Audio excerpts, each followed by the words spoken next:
Hello everyone, welcome back to online study on. आज हमारे पास है set number 2 Bihar SSC third CGL mains के लिए, जिसका वॉल्यूम 2 चल रहा है। अगर आपने वॉल्यूम 1 नहीं देखा है ज़रूर चेकआउट कर लीजिएगा। इसमें आपको 50 एमसीक्यू देखने को मिलेगा, जो कि काफ़ी अच्छे क्वेश्चन है। तो वीडियो के साथ एंड तक बने रहिए और देखिए कितना आप स्कोर कर पाते हैं। और चलते चलते मैं आपको एक चीज़ बता दूँ, काफ़ी लोग कमेंट कर रहे हैं कि आपको नोट्स कहाँ से मिलेगा, रिविजन्स कहाँ से करें।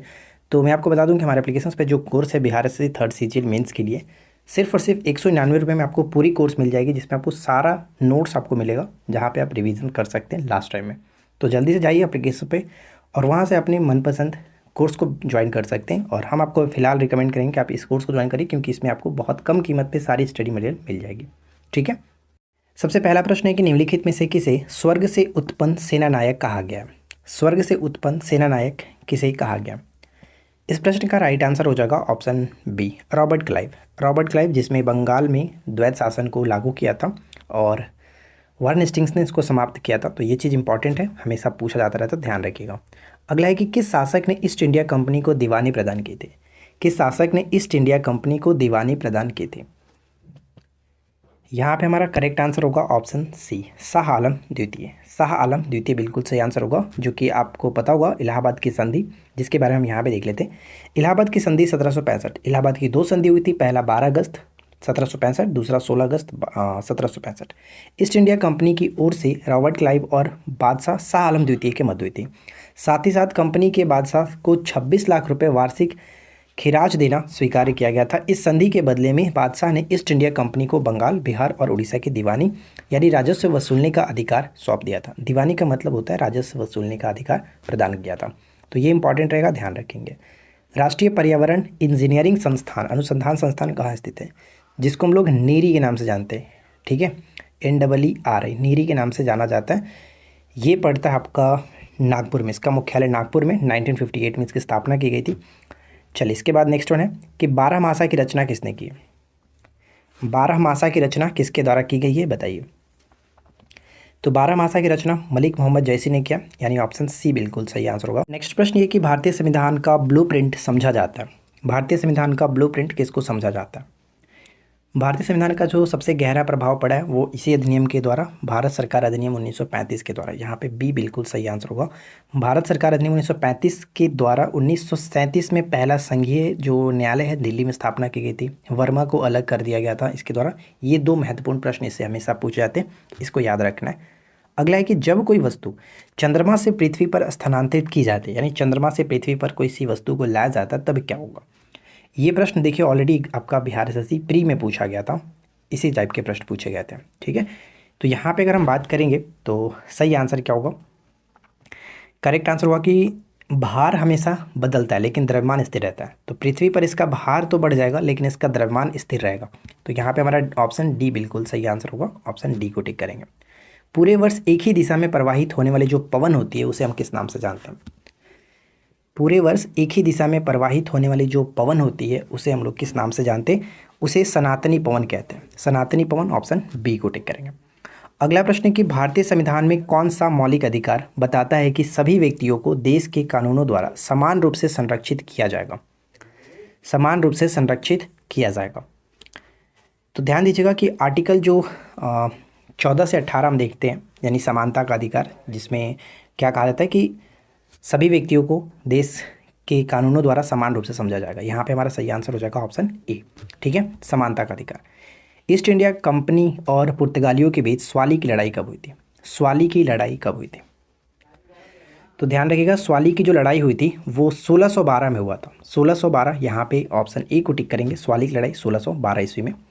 अगला है कि फोर्ट सेंट जॉर्ज भारत में अंग्रेजों द्वारा बनाया गया पहला किला था। ये किस स्थान पर बनाया गया? फोर्ट सेंट जॉर्ज भारत में अंग्रेजों द्वारा बनाया गया पहला किला रहा। ये किस देश में, यानी किस राज्य में स्थित है, ये आपको बताना है। तो ध्यान रखेंगे, फोर्ट सेंट जॉर्ज जो है ये आपका मद्रास में स्थित है। यहाँ पे सी होगा, जो कि भारत में पहला किला था अंग्रेजों के द्वारा बना हुआ। याद रखना, अंग्रेजों के द्वारा बना हुआ फोर्ट सेंट जॉर्ज मद्रास में।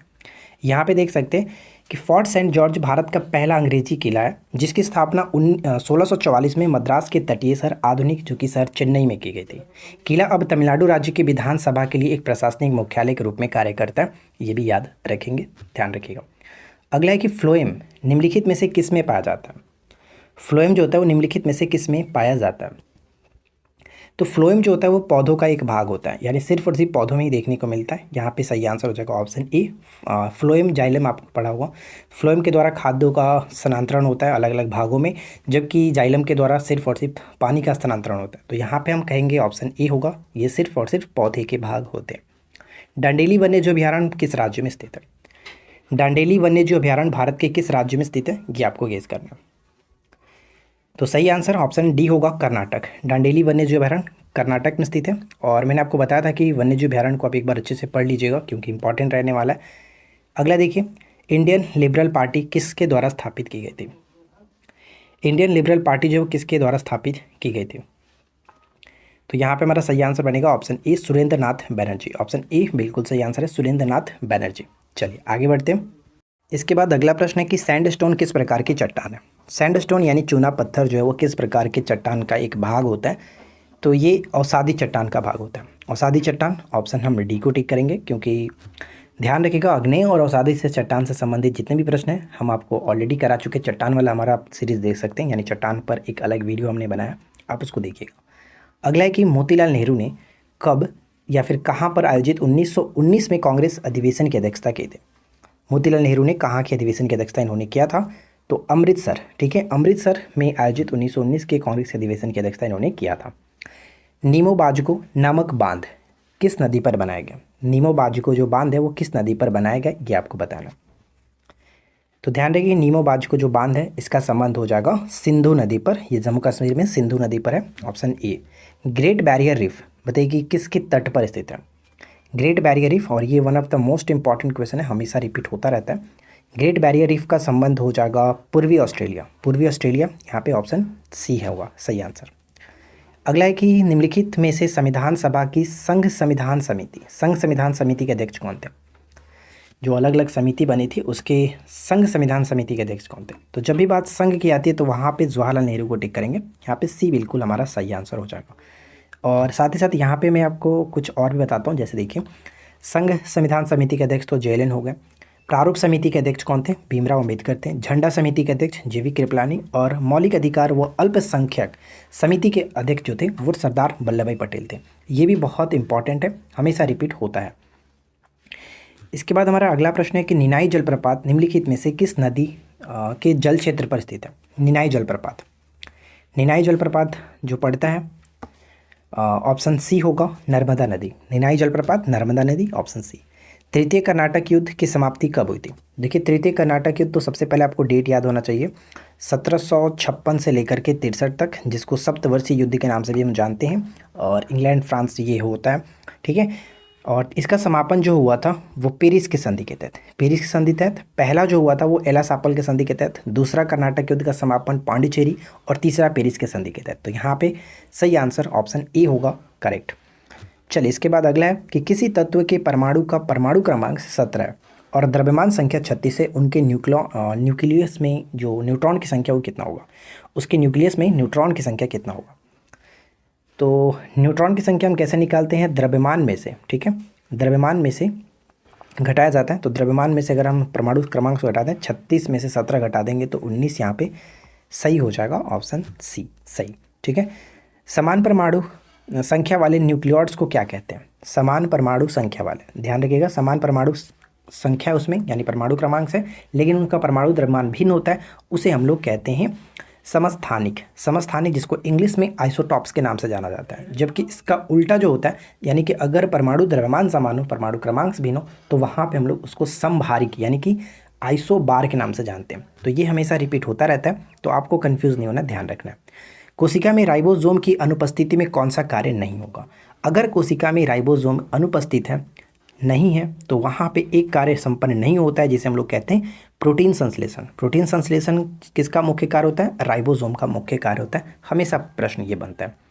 अगला है कि भारतीय संविधान में उल्लेखित आपातकालीन प्रावधान किस देश के संविधान से लिए गए। आपातकालीन प्रावधान जो है वो किस देश के संविधान से लिए गए। तो ध्यान रखिएगा यहाँ पे आपातकालीन जो प्रावधान है जर्मनी के वीमर संविधान से, जर्मनी के वीमर संविधान से सी को टिक करेंगे, ऑप्शन सी होगा। इतिहासकारों ने किसको शांति प्रियता और उदारवादी धार्मिक दृष्टिकोण के लिए उन्हें सम्राट अशोक से तुलना की है? निम्नलिखित में से किसको इतिहासकारों ने शांति प्रियता और उदारवादी धार्मिक दृष्टिकोण के लिए उन्हें सम्राट अशोक से तुलना की है? तो अमोघ वर्ष यहाँ पे बिल्कुल सही होगा, ऑप्शन बी अमोघ वर्ष, ध्यान रखिएगा अमोघ वर्ष। चलिए इसके बाद हम आगे बढ़ते हैं और अगला प्रश्न देखिए। नेक्स्ट प्रश्न है कि भारत में चंदन की लकड़ी में सर्वाधिक वन कहाँ पर पाए जाते हैं? भारत में चंदन की लकड़ी के लिए फेमस आपका कर्नाटक होता है और दक्षिण भारत में कर्नाटक जो कि बहुत ज़्यादा फेमस है। ध्यान रखिएगा चंदन की लकड़ी के लिए नीलगिरी की जो पहाड़ी है, नीलगिरी की पहाड़ी वो फेमस है। यहाँ पे हम सी को टिक करेंगे, ऑप्शन सी। आर.एन. मल्होत्रा समिति किस क्षेत्र से संबंधित सुधारों की रिपोर्ट प्रस्तुत करती है? आर.एन. मल्होत्रा समिति, तो ध्यान रखने कि आर.एन. मल्होत्रा समिति किस क्षेत्र से संबंधित सुधारों के लिए रिपोर्ट प्रस्तुत करती है? तो इनका संबंध हो जाता है वीमा क्षेत्र। आर.एन. मल्होत्रा समिति वीमा क्षेत्र, ये एक हमारा अलग वीडियो है जिसमें हमने समिति के बारे में डिस्कस किया हुआ है, तो आप देख लीजिएगा। 2 वीडियो है हमारे पास, जिसमें एक तो नोट्स कलेक्शन और एक आपका एमसीक्यू फॉर्मेट, तो दोनों वीडियो देख लेंगे, कवर हो जाएगा ये चीज़। अगला प्रश्न, भारत के संविधान की किस अनुसूची में विभिन्न राज्यों के अनुसूचित क्षेत्रों के प्रशासन और नियंत्रण के विशेष उपबंध किए गए? देखिए यहाँ पे आपको एक चीज़ समझना है, अगर सिर्फ और सिर्फ 4 राज्यों के बारे में कहा जाता तो वो एक अलग अनुसूची है, जिसमें हम लोग छठी अनुसूची बात करते हैं।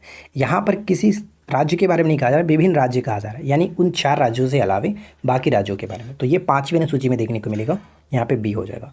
अगर सिर्फ और सिर्फ 4 राज्यों के बारे में कहता तो वहाँ पे फिर छठी अनुसूची को टिक करते हैं, तो करेक्ट आंसर बी होगा। एपीफाइट्स क्या होते हैं?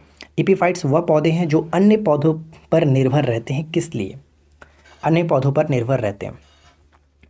एपीफाइट्स जो होते हैं वो भौतिक समर्थन के लिए यानी सपोर्ट के लिए सिर्फ निर्भर रहते हैं, और एपीफाइट्स वैसे स्थानों पर उगते हैं जहाँ पर वर्षा जो कि पूरे वर्ष होते रहती है, उन स्थानों पर एपीफाइट्स उगते हैं, जिसको अधिपादप कहते हैं हिंदी में।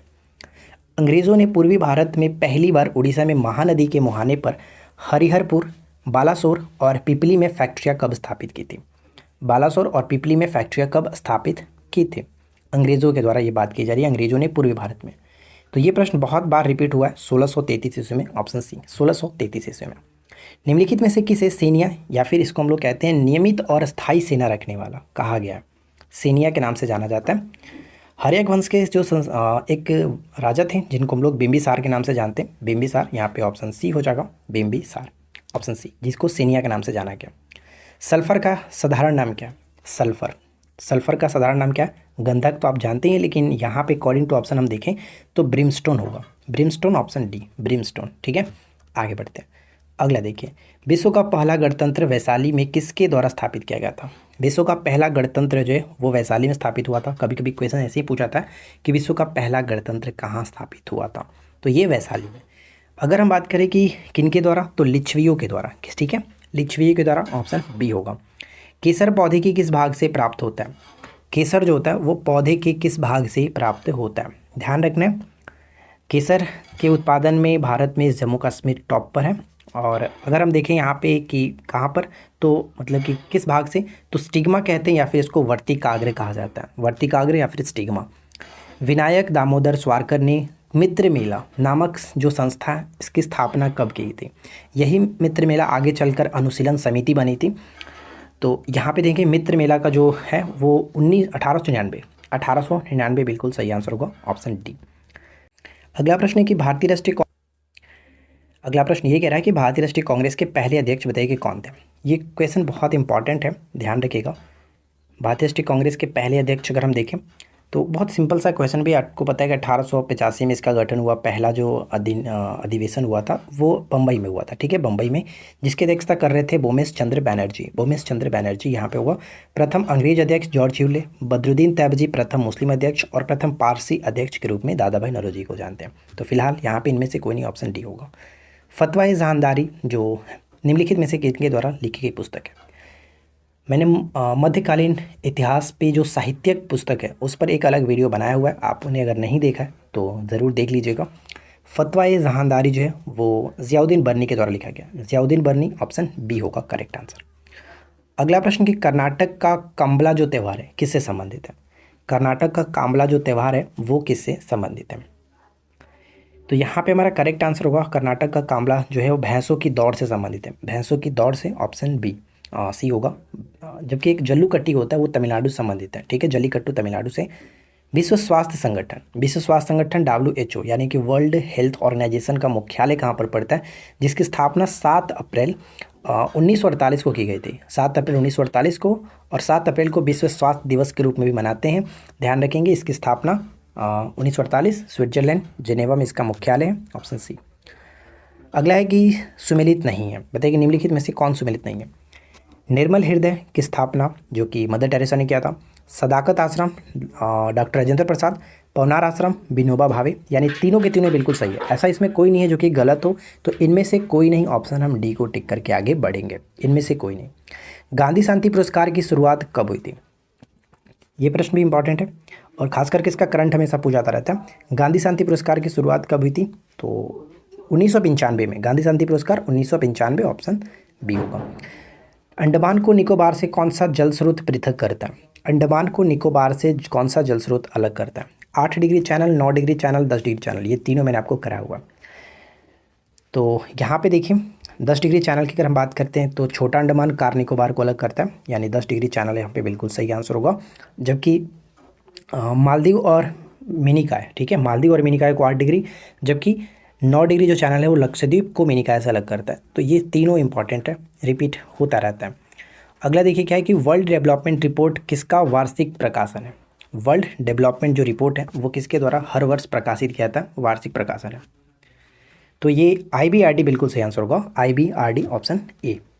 नेक्स्ट प्रश्न कि किस भारतीय राज्य में दूसरी सबसे लंबी मुख्य तटीय भूमि रेखा, किस भारतीय राज्य में दूसरी सबसे लंबी मुख्य भूमि का तटीय रेखा। पहला हम जनरली जानते हैं गुजरात सबसे ज़्यादा, गुजरात, लेकिन यहाँ पे दूसरा पूछा रहा है तो आंध्र प्रदेश। अगर प्रश्न में पूछा था कि दक्षिण भारत का सबसे बड़ा समुद्री तट रेखा वाला राज्य कौन सा, तो वहाँ पे आंध्र प्रदेश टिक कर सकते थे। तो फिलहाल यहाँ पे दूसरा है, ऑप्शन डी हो जाएगा। अगला है कि नीचे दिए गए विकल्पों में से किसे हार्बर वेव के नाम से जानते हैं, हार्बर वेव के नाम से जाना जाता है। तो समुद्र के भीतर जो भूकंप होता है उसे हार्बर वेव कहते हैं, यहाँ पे ए हो जाएगा बिल्कुल करेक्ट आंसर। बौद्ध गुफाओं के लिए प्रसिद्ध कार्ले किस राज्य में स्थित है, बौद्ध गुफाओं के लिए प्रसिद्ध कार्ले जो है वो किस राज्य में स्थित है। तो यहाँ पे हमारा सही आंसर महाराष्ट्र हो जाएगा, महाराष्ट्र, ऑप्शन ए, ठीक है, महाराष्ट्र। निम्नलिखित में से किसे मार्स गैस भी कहा जाता है, मार्स गैस के नाम से किसको जानते हैं। तो ध्यान रखना है कि मार्स गैस के नाम से हम लोग जानते हैं मीथेन को, यानी कि CH4, जिसको मीथेन गैस को ही मार्स गैस कहा जाता है, तो ऑप्शन सी हो जाएगा। पारिस्थितिकी तंत्र किसके मिलकर के बनता है, पारिस्थितिकी तंत्र जो वो किससे मिलकर के बनता है। पारिस्थितिकी जो लूसेंट में आपको टॉपिक दिया गया, यानी लूसेंट में जो अब अलग एक चैप्टर ही बनाया गया इकोलॉजी पारिस्थितिकी करके, तो आप उसको ज़रूर पढ़ लीजिए क्योंकि उससे बहुत सारे प्रश्न आपको पेपर में देखने को मिल जाएंगे। तो यहाँ पे देखिए पारिस्थितिकी तंत्र जो होता है वो जीवीय समुदाय और उनके निर्जीव घटक इन सभी से मिलकर के बनता है, तो यहाँ पे बिल्कुल सही होगा ऑप्शन ए। अगला है कि पारिस्थितिकी प्रणाली में प्राथमिक उत्पाद कौन होते हैं, पारिस्थितिकी प्रणाली में प्राथमिक उत्पाद कौन होते हैं। एक उत्पादक होता है, यानी एक उत्पाद, दूसरा उपभोक्ता और तीसरा अपघटक होता है। तो यहाँ पे उत्पादक की बात करें तो जितने भी पादप आते हैं, जितने भी पादप यानी कि पेड़ पौधे, हरे पेड़ पौधे, ये सब पादप के अंतर्गत आते हैं, यानी ऑप्शन बी हो जाएगा। लास्ट क्वेश्चन ये है हमारा कि भारत के विभाजन के लिए 3 जून 1947 ईस्वी को बनाई गई योजना को क्या कहते हैं। इसी योजना को 3 जून योजना के नाम से भी जाना जाता है, या फिर ऐसे पूछा जाता है कि 3 जून योजना को किसने प्रस्तुत किया था, इसकी घोषणा किसने किया था। तो ध्यान रखना है कि 3 जून योजना का संबंध हो जाता है माउंटबेटन योजना, यानी ऑप्शन डी हो जाएगा माउंटबेटन के साथ, लॉर्ड माउंटबेटन, ऑप्शन डी, ठीक है फ्रेंड्स। तो उम्मीद है कि यहाँ पे आपको 50 क्वेश्चन अच्छे से कवर हो गए होंगे। वीडियो पसंद आया हो तो लाइक एंड शेयर करिएगा, चैनल पे पहली बार है सब्सक्राइब करके नोटिफिकेशन बेल आइकन को ऑल पे सेट करिए ताकि आने वाली वीडियो की नोटिफिकेशन आपको मिलती रहे। तो मिलते हैं हम लोग इसके नेक्स्ट वीडियो में नेक्स्ट टॉपिक के साथ। Thanks for watching, keep watching, keep learning, have a good day.